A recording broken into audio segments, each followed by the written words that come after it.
आयुष के पापा के लिए लाई थी ये, सिकुड़कर आयुष के नाक का हो गया है। हमारी खूबसूरत साड़ी का तो रंग ही उड़ा दिया। इसीलिए अपनाए सही डिटर्जेंट, 2 डाला का एडवांस फॉर्मूला जो दे कपड़ों को नई चमक और साथ ही सिकुड़ने से बचाए, चले ज्यादा और पैसे बचाए। इसीलिए अब से जो धोए। मैं ये नहीं कह सकता कि सारे नैरेटिव पे सवालिया निशान लगेगा या नहीं लगेगा। मुझे तो सिर्फ इस बात का पता है कि जब इस बात की चर्चा बार बार हो रही थी कि महाराष्ट्र में कितने वोटरों का एडिशन हुआ लोकसभा और विधानसभा के बीच में, तो तमाम अलग अलग आंकड़े आ रहे थे और इसी को आगे बढ़ाने के लिए मैंने सोचा इन आंकड़ों की सत्यता को जाननी चाहिए। तो हमने अपने डेटा टीम को कहा कि क्यों ना जो लोकसभा में विधानसभा क्षेत्र जो है उनके कितने वोटर थे 2024 के लोकसभा में वो देख लो, और अगर हमें विधानसभा क्षेत्र में जो वोटर हैं दोनों की का डेटा अगर अवेलेबल है इलेक्शन कमीशन के साइट पे, उसको कंपेयर करके देखना चाहिए कि आखिर कितने वोटर बढ़े हैं। दोनों डेटा उपलब्ध था इलेक्शन कमीशन के वेबसाइट पे, उसको जांचने की कोशिश की। दोनों जगह एक्सेल फाइल और पीडीएफ फाइल उपलब्ध है, दोनों जगह एक्सेल फाइल हमारे डेटा टीम ने उसको निकाला और देखा तो ओवरऑल तो ये दिखाई पड़ता है कि 40 लाख से थोड़े से ज्यादा वोटर जुड़े हैं दोनों चुनाव के बीच में, लोकसभा और विधानसभा के चुनाव के बीच में। लेकिन जब दोनों डेटा को एक साथ लगाया गया उसमें एक मिस्टेक हुई, एक रो ऊपर नीचे हो गया, तो उसमें तो हमें पता नहीं चला। हमने तो जो दिखा हमने लगा कि भाई 47% वोट नासिक वेस्ट में बढ़ गए और हिंगना में 50%।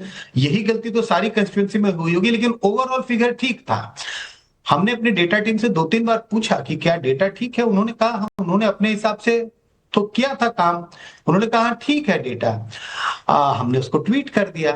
कल हमें इस बात का पता चला, एक तो पत्रकार ने हमें बताया कि आपने डेटा कहां से लिया है। तो मैंने कहा इलेक्शन कमीशन की वेबसाइट पे।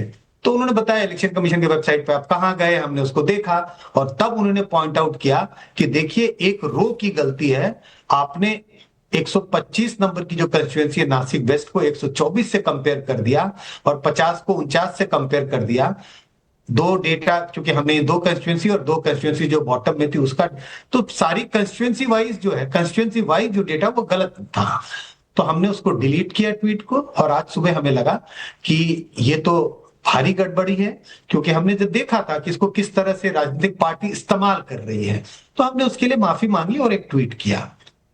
लेकिन संजय कुमार जी, पूरा जो पॉलिटिकल डिस्कोर्स चल रहा था पार्लियामेंट में, सड़क पर, कोर्ट्स में, वो पूरा उल्टा पड़ गया। आपको कहा जा रहा है कि सीएसडीएस की फंडिंग कहां से आती है। आप योगेंद्र यादव जो अपने आप को एनालिस्ट बताते हैं, और वो आज पॉलिटिशियन हैं, आप उनके शागिर्द हैं, और सवाल ये भी उठ रहे हैं कि आपने तो माफी मांग ली, लेकिन अब तो तीर निकल गया। तीर जो निकल गया वो वापस तो जा नहीं सकता तरकश में। अब इस निकले हुए तीर का क्या करेंगे, क्योंकि ये तीर लेकर राहुल गांधी तो चले गए हैं वोटर अधिकार रैली में, और वहां कह रहे हैं लोगों के अब राशन कार्ड भी छिन जाएंगे, लोगों की जमीनें छिन जाएंगी। मैं पूछना चाहती हूं कि अब आप घड़ी को पीछे कैसे करें? घड़ी को तो पीछे नहीं कर सकते, लेकिन मुझे लगता है कि जब हमने ये बताया है कि वो आंकड़े गलत हैं, और अगर कोई भी समझदार नेता या कोई भी व्यक्ति उन्हीं आंकड़ों को लेके जाके अपना नैरेटिव बनाने की कोशिश करेगा, जनता के बीच में जाएगा, लोग उनकी बात को नहीं मानेंगे।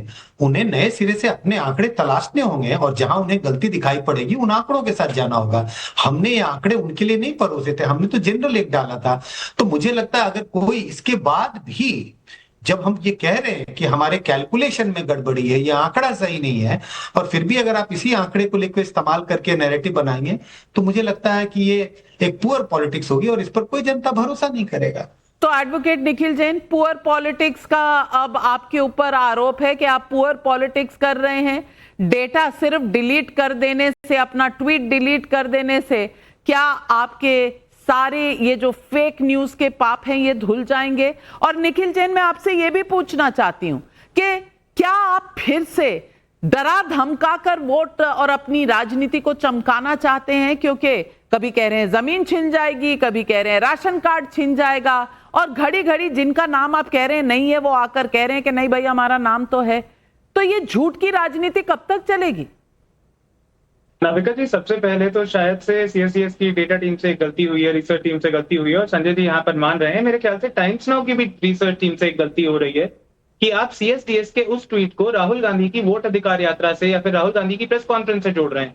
राहुल गांधी ने कभी भी सीएसडीएस के उस महाराष्ट्र के उस ट्वीट पे कभी रिलाय करा ही नहीं। उन्होंने तो इलेक्शन कमीशन के डेटा यूज करके बैंगलोर सेंट्रल लोकसभा इलेक्शन में महादेवपुरम कॉन्स्टिट्यूएंसी में जो धांधली हुई उसकी बात करी, सीएसडीएस की तो कभी बात करी ही नहीं। उनका एक जनरल आरोप जरूर रहा है कि महाराष्ट्र इलेक्शन में गड़बड़ियां हुई हैं, और वो गड़बड़ियां अगेन इलेक्शन कमीशन का डेटा है, कोई सीएसडीएस की डेटा की जरूरत नहीं है।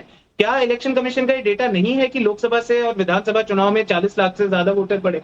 क्या ये डेटा इलेक्शन कमीशन का खुद का नहीं है कि 5 बजे तक तो 55% वोट डले थे, लेकिन फाइनल वोटर टर्नआउट 67% आता है, 12% बढ़ के, जबकि पोलिंग 6 बजे खत्म हो जानी थी। राहुल गांधी के आरोप इन चीजों पे आधारित है और सीएसडीएस पे नहीं।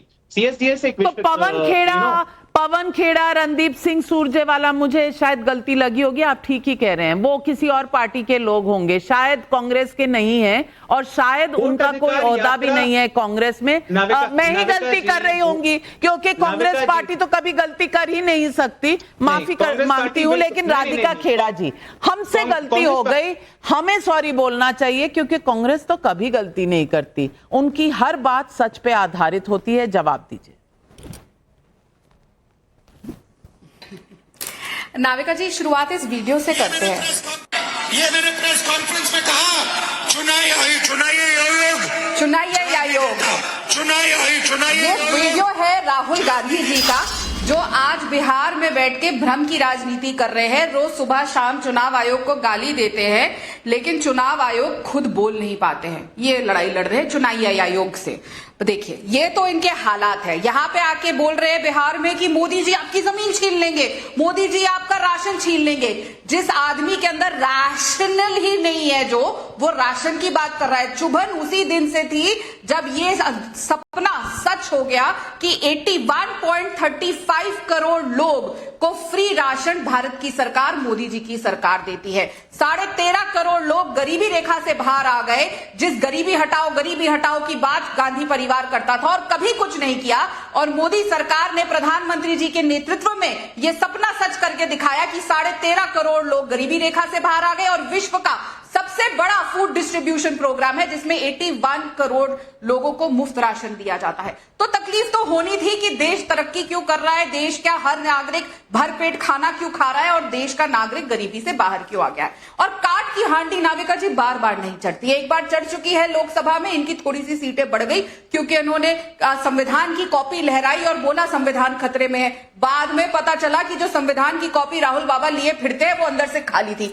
एक रिपोर्टर के ने ही खुलासा किया कि जो कॉपी राहुल गांधी लेकर घूमते हैं उसके अंदर कोई कागज ही नहीं थे, ब्लैंक कॉपी थी।